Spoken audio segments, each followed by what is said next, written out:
Hi எல்லாருக்கும் வணக்கம். இன்றைக்கி சூப்பரான ஒரு சூப் ரெசிபி, அயன் ரிச்சான சூப் ரெசிபி, அதுவும் முருங்கைக்காயை வச்சு பார்க்க போகிறோம். இதுக்கு நான் 4 முருங்கைக்காய் எடுத்திருக்கேன்.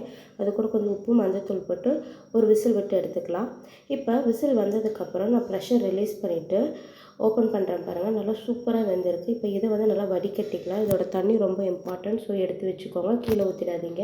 இந்த முருங்கைக்காய் நல்லா ஆறணும். ஆறுறதுக்கப்புறம் ஒரு சின்ன மிக்சர் ஜாரில் ஒரு 10 பல் வெங்காயம், 5 பல் பூண்டு, சின்ன தக்காளியில் ஹாஃப் தக்காளி, ஹாஃப் டீஸ்பூன் சீரகம், ஹாஃப் டீஸ்பூன் மிளகு போட்டு நல்லா ஃபைனாக அரைச்சிக்கோங்க.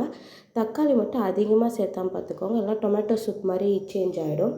இப்போ முருங்கைக்காய் இந்த மாதிரி நல்லா ஃபைனாக அரைச்சி எடுத்துக்கலாம்.